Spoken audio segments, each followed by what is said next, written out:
So just in terms of a brief introduction then, to some extent both texts, but particularly Pilgrimage, fall into a category that Max Saunders has described as autobiographical fiction, where actually it's life writing in the sense that the author, it is sort of a quasi-autobiography. It's not strict because there are characters and they have names that are other than the author, but actually it's so closely related to the author's life that we can almost believe certain parts of it to be their own experiences transcribed. And I think that's one of the reasons why the exploration of consciousness and what happens inside the mind is particularly interesting, because this is coming from people who are trying to express aspects of their own interior world on the page. So Pilgrimage is a 13-chapter volume novel written over the course of 40 years of Dorothy Richardson's life. It is very much her life's work. So between 1912 and 1957, when she died, the final volume was published posthumously 10 years later. And Parade's End is 4 volumes, which were published between between 1923 and 28, and published in the 20s. So that's just by way of a brief intro to both texts. Parade's End follows the experiences of Christopher Tegens of Roby in Yorkshire, who is a sort of typical Tory gent, as he goes through various experiences from about 1912 to about 1920, including and predominantly focused in many ways on his experiences of the front line, which again draws on Ford's own experiences of one of the few writers of modernist prose who actually experienced the trenches himself. Pilgrimage follows a character called Miriam Henderson, who is closely related to Dorothy Richardson through her experiences between about 1891 and 1912. Okay, sorry, so far by way of disclaimer. So silence and music are fundamentally connected. The oral world is experienced as interstice as well as sound. Rhythm itself is as much about the halting as the incidence of resonance. Formally, both Dorothy Richardson's Pilgrimage and Ford Madox Ford's Parade's End are founded on the notion that it is possible to experience the inside of one's head, more that it is actually possible to hear the inside of one's head. The unconscious, then, may provide a soundtrack, the music of the mind, a source of contemplative space which replaces actual sound, just as the screen memory replaces the traumatic. And music itself takes on hallucinogenic qualities which become real to the mind. This paper attempts to highlight aspects of music as an enabling aesthetic within these long modernist novels, a representation of the auditory world as a solution to the limitations of language expressed by Richardson's Miriam Henderson, when she reflects on, quote, the curse of speech with its inability to express several things simultaneously. I contend that modernist experiments, particularly with sentence structures, allow for a more vertical experience of consciousness, closer to harmony, polyphony, counterpoint, the musical forms of simultaneity. Silence has long been recognised as a crucial aspect of the shifting forms of modernist innovation, and despite the bias towards interrogating poetry on this basis, there is an increasing awareness that the use of non-standard punctuation within modernist prose constitutes an active use of silence as reflective space, an opportunity for collaboration between the consciousnesses of reader and character. Richardson in particular believed in the importance of this collaboration, reacting against the traditional authorial voice, the conducted tour, as she called it, of, quote, developed situations, devised events, climax and conclusion, condescendingly forcing the reader to accept the characters as the author perceives them, rather than imbuing them with a life of their own. And you can read that in quotation one on your handouts.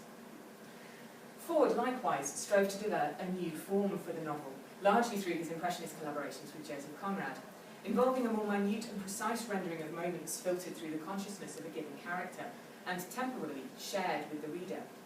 Quote, one embroilment, one set of embarrassments, one human coil, one psychological progression, which is quotation 2. Yet Ford takes the quest still further, claiming in the same chapter to seek a, quote, non-literary vocabulary to express experience. And in this quest he may also be seen to be seeking a non-lexical vocabulary, an art which expresses itself beyond words. It's significant both authors require, to allow this collaboration of reader and character, the scope of multi-volume productions.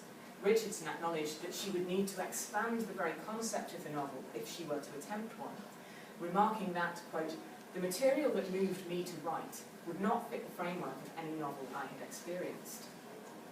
The extension of the novel, which resulted from the need for closer rendering of experience, and the opportunity and necessity for space within the text in which to reflect and interact with the consciousness presented, not only provides a rhythmic interest in itself, but matches the extension of musical and operatic forms which occurred in the second half of the 19th century. No examination of musical modernism can be undertaken without recognition of the importance of the work of Richard Wagner. The revolutionary aesthetics of his Gesamtkunstwerk had a profound impact on the cultural world, and particularly upon the young Ford Hermann Hofer, later Ford Madox Ford, changed his name.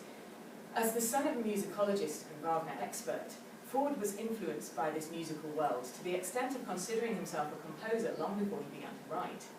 And despite his abortive musical career, I contend that his understanding of music, and particularly Wagner's operas, was carried into his literary work. Richardson also notes the importance of music in her early life, recalling the time when, quote, "To the classics of my childhood were added alien wonders of Wagner and Chopin, who alone among the moderns were fully welcomed by my father." Although what I present here is merely a reading of parts of Ford's and Richardson's prose, it forms part of a growing trend in modernist studies to encompass the oral and redress the balance of consideration of sensual perception as predominantly visual. Sam Halliday's 2013 monograph Sonic Modernity is a particularly detailed study of the cultures of sound, which encompasses its representation across the arts, in literature, early film, and technological reproduction. In her 2009 article, Developing an Ear for the Modernist Novel, Angela Frattarola claims that despite late Victorian advances in sound technologies, the development of a literary soundscape was a fundamentally modernist concept. Quote, "It is not until the modernist period that the novel becomes saturated with sound, both in content and form." Frattarola disputes Martin Jay's assertion of a 20th century crisis of ocular centrism, arguing that whilst a sense of uncertainty regarding knowing and the visual may well explain the turn to explorations of inner consciousness typical of modernist writers, the term crisis is misapplied. This is the third quotation I'm going to hand out. Crisis implies that perception in the past was authentic or without problems, and that modernist formal experimentation came from a negative experience of disorientation. While there undoubtedly was turmoil in this period, indeed it is one of the period's defining characteristics, we can just as easily tell a story of modernism in which writers revel in the destabilisation of vision.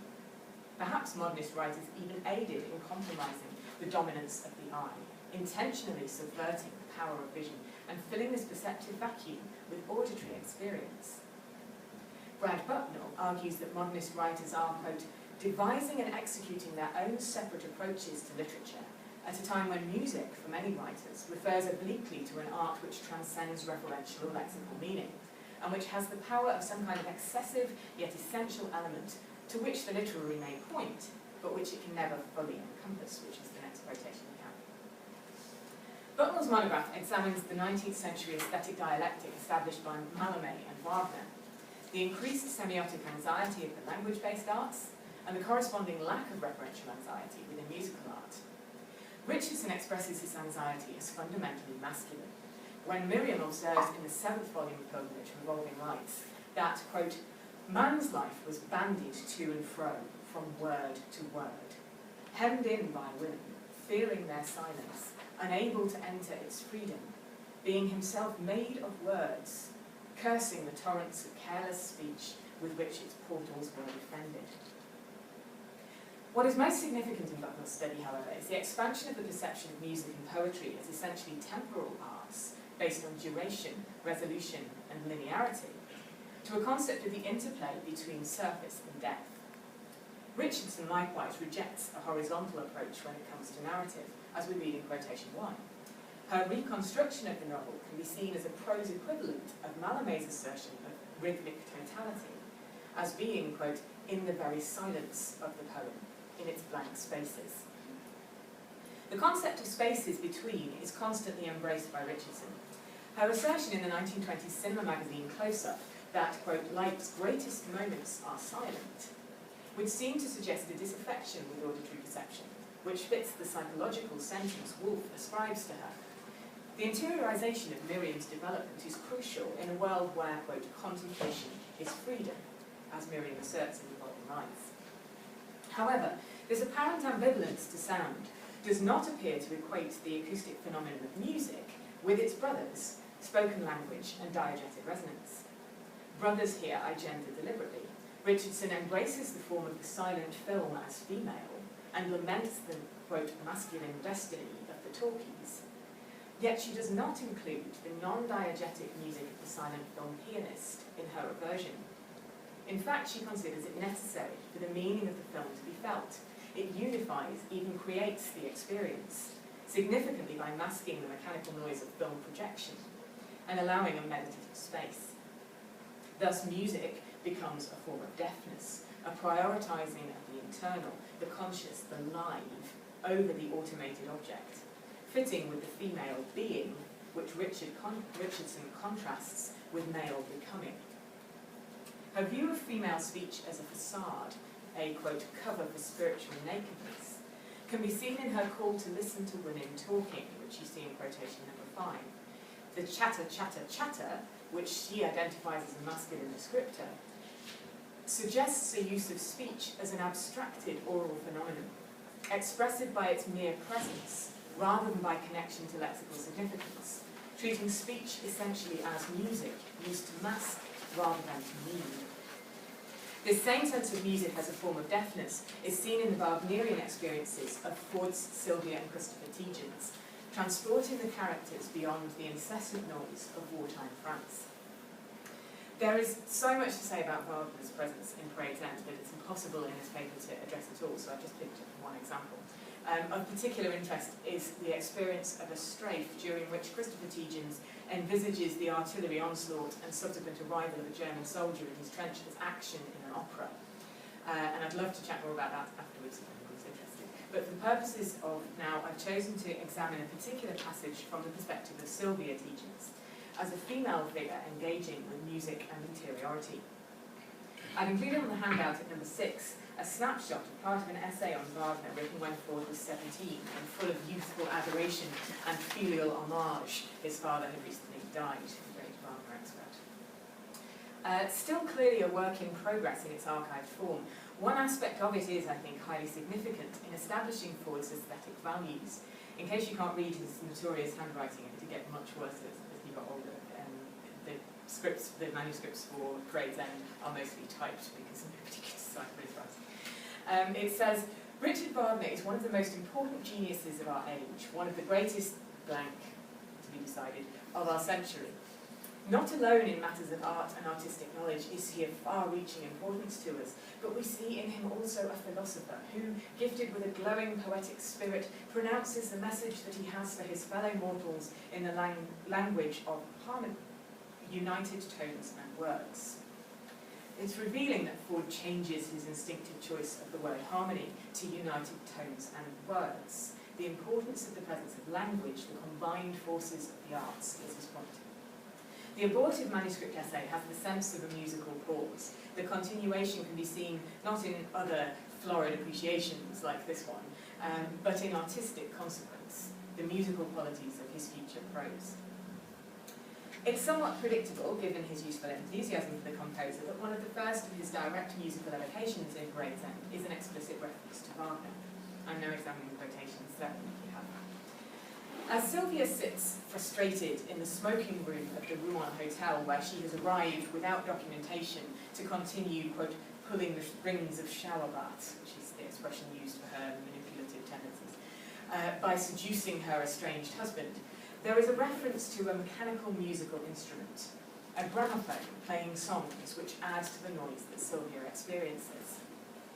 There is a clear sense of Ford's musical taste and understanding, as the gramophone noise of popular songs, instigated for the purpose of dancing, is cancelled out by Sylvia's humming of Venusberg music from Wagner's opera Tannhauser. Her assertion that, quote, she knew music if she knew nothing else, is an open acknowledgement by Ford of the prominent place music takes in mind. Sylvia, whose expertise in manipulation is consummate alongside her satisfactory understanding of society, fashion, religion, clearly has more than just this single area of knowledge to draw on, but it's that she chooses to focus on. She knew music if she knew nothing else. In the physical and mental discomfort she's experiencing, the noise from drunk and off-duty officers, the gramophone, and the tumultuous continuity of war in the anti-aircraft guns that are forever going off in the garden, and the rumbling of the frontline guns in the distance, it's to music that Sylvia turns for her security. There is a sense that Ford, in full experiential knowledge of how that confused environment could assault the senses, chooses for Sylvia the escape he himself would employ, the power of the mind's ear to conjure an aesthetic liberation from circumstance. Wagner wrote that his revised Venusberg music of 1861 was, quote, strange, everything interior, passionate, I could almost say feminine and ecstatic.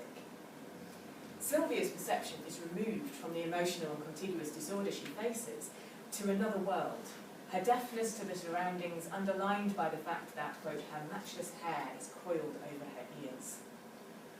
The setting of the Venusberg in Tannhauser is enhanced by the descriptions of Sylvia in her gown of gold tissue, as she, quote, felt the beauty flowing over all her limbs, very Venus-like.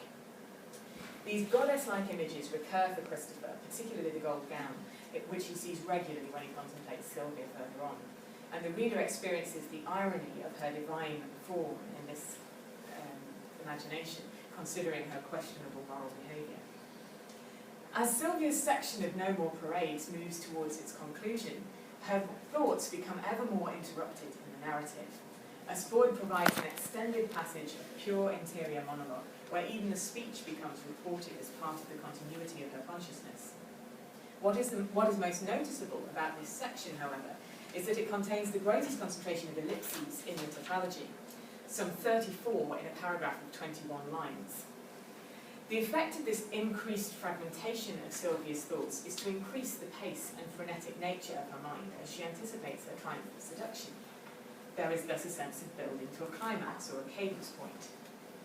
It might seem paradoxical that shortened phrases which suggest a faster pace are combined with ellipses which suggest space and elongation. To engage with the monologue as musical phrasing overcomes this apparent contradiction, if the ellipses are in fact indicating a sort of verticality. If each set of the ideas is taken as representing a different instrument, then the dots can represent a shift in the prominence of that particular line, whilst allowing the continuity of others, a polyphonic simultaneity.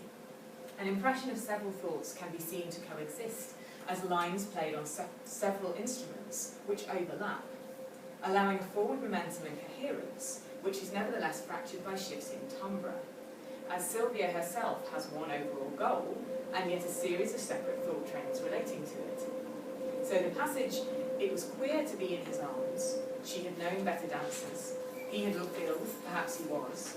Oh, poor Valentine Elizabeth, what a funny position. The good gramophone played, destiny, you see, father, in his arms. Of course, dancing is not really, but so near the real thing, so near. Can therefore be presented as separate lines of thought which overlap, as certain phrases apply to more than one train of ideas. So if you look at the bottom of the second page that you have there, you can see I sort of tried to lay it out as if these are separate lines of music, and you see that certain phrases fit into more than one line of thought. So it was queer to be in his arms, what a funny position there being physical, funny position to be in his arms when they're estranged. Destiny in his arms, it's one line that can fit together. But what a funny position could also refer metaphorically to the position of Valentine and Sylvia and Christopher in this complicated love triangle that they're currently in. So, oh, poor Valentine Elizabeth, what a funny position. That particular phrase, what a funny position, can refer to both, as if it's being played on two instruments but playing the same tune, separated by the difference in the qualities of the timbre of the instruments, but connected because they're both playing the same phrase.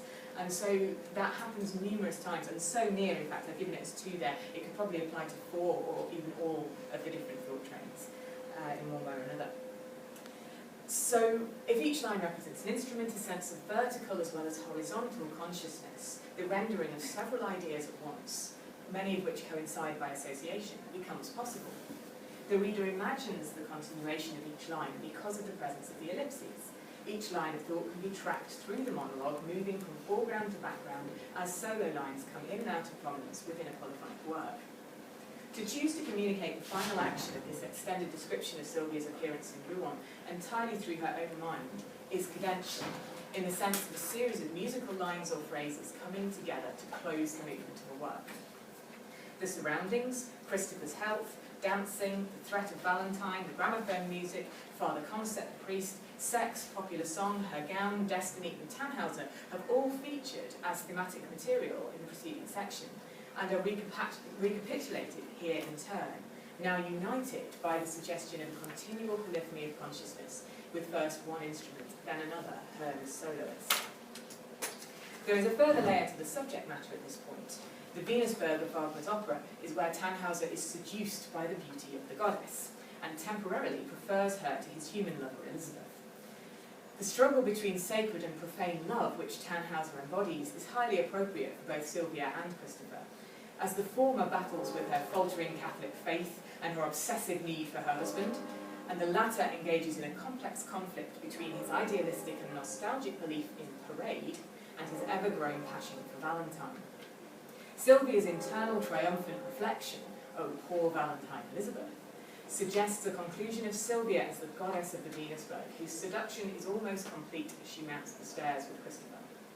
The fact that at this point the Venusberg music was dinning in her ears not only confirms the musical presence above all in this moment of heightened sensual experience, but also in itself brings the extensive interior monologue assigned to Sylvia in part 2 of No More Praise to its deafening climax. Sorry, I should have said No More Praise is the second volume of Praise End.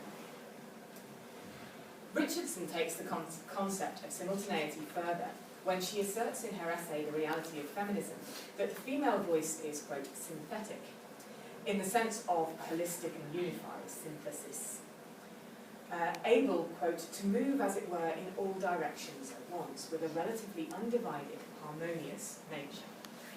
No surprise, then, that in the rendering of Miriam Henderson's consciousness, she requires space, rhythm, and musical verticality by turn. In fact, it is in some ways more difficult to illustrate the impact of this simultaneity on Richardson's prose than on Ford's, because it is often more subtle and more complete. It extends over longer sections of the text. For example, the repetition of Miriam's feelings regarding marriage, the inner turmoil as her thoughts and emotions conflict and vary, are used as an underlying rhythm to the latter part of the first volume of Pilgrimage, Pointed Roofs, a leitmotif, creating an inescapable anxiety which runs throughout the text at various levels of prominence. The passage I've printed for you is quotation 12, I don't have time to go into, unfortunately, but you can see there a similar pattern of stranded simultaneous thoughts, which move from foreground to background, separated by ellipses, to the one that Ford writes to Sylvia, which we just examined. This, I hasten to add, is far more light-hearted in lots of ways, in that it focuses on Miriam having a very silly sort of dorm room kind of experience with her fellow teacher in the boarding school that she's in, where they're playing through a comb, and it's a lot more light-hearted. But Richardson is explicit too in her connection of music and the mind. The significance of music for Miriam has been firmly established from the early chapters of Pointed Roofs. Not only does the opening sentence of her new life of independence state, quote, Miriam was practicing on the piano, surrounded by the sound of other instruments being played, so even a simultaneity of different music going on at this point, but the concert that she experiences on her first night in Germany changes her very perception of music, which you can read at quotation 8. She felt that she was looking at nothing, and yet was aware of the whole room like a picture in a dream. Fear left her. The human forms all round her lost their power. They grew suffused and dim. The pensive swing of the music changed to urgency and emphasis. It came nearer and nearer. It did not come from the candlelit corner where the piano was. It came from everywhere. It carried her out of the house, out of the world. This transformative power, the power to create space, sound that comes from everywhere and therefore nowhere in the conventional sense, is similar to the experiences of Sylvia and Christopher in Parade's End and represents a true retreat into the recesses of the mind. The subsequent association of memory Miriam experiences in response to music further heightens the non-linear nature of musical expression as past collides with present and imagined future when she hears music. When Miriam herself plays the great piano in the salle, she chooses a piece she can play perfectly, Beethoven's Sonata Pathétique, precisely so that she can be rather than do, immersing herself in sound and space. She felt for the pedals, lifted her hands a span above the piano as Clara had done, and came down true and clean onto the opening chord.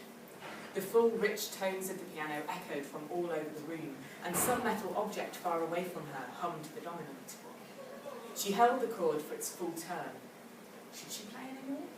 She had confessed herself, just that minor chord. Anyone hearing it would know more than she could ever tell them. Her whole being beat out the rhythm as she waited for the end of the phrase to insist on what had already been said. Richardson returns to these immersive experiences of piano playing and the superiority of music over words to express the individual in Interim, Volume 5, where Miriam discovers a rather out-of-tune piano in the drawing room of Mrs. Bailey's house and plays into the silence. This is quotation 10. She could not stay her hands. Presently she no longer heard the false tones. The notes sounded soft and clear and true into her mind, weaving and interweaving the sight of moonlit waters, the sound of summer leaves flickering in the darkness, the trail of dusk across misty meadows, the stealing dawn over grass, the faint vision of the Taj Mahal set in dark trees, white Indian moonlight outlining the trees and pouring over the pale facade. Over all, a haunting, hovering, haunting, consoling voice, pure and clear in the shape, passing as pictures faintly came and cleared and melted and changed upon a vast soft darkness, like a silver thread through everything in the world. Closing in on her from the schoolgirl pieces still echoing in the room, came sudden abrupt little scenes from all the levels of her life, deep-rooted moments still alive within her, challenging and promising as when she had left the relentlessly on. Later in this passage, Miriam claims that, quote, Beethoven was the answer to the silence of the room. And this privileged status of music to enter the silent spaces which Richardson so valued emphasises its unifying nature. In her re-evaluation of the work of 3 American female composers gendering musical modernism, Elie Hissama conducts a study of Marion Bauer's Toccata, which draws explicitly upon a literary connection through a direct reference to Virginia Woolf. Discussing the power dynamics expressed by the physical interplay of the pianist's hands, literally who is on top when the hands cross over. Hissama posits that, quote, heard in this way, Bauer's Toccata suggests that the act of composing might have provided a woman modernist with the means to fashion a real one's own, not Woolf's physical space, but a psychological one, by giving her both the technical means and the aesthetic freedom to forge an innovative and subtle musical narrative.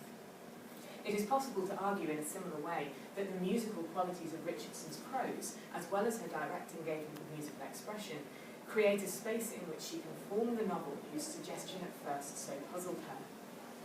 The intermingling of past, present and future, which these musical experiences evoke, is also fitting for such lengthy novels of such lengthy production. Both Ford and Richardson use musical structures and references to create an interior space of pure perception, of reflective freedom, in the experience of which their characters and readers' consciousnesses may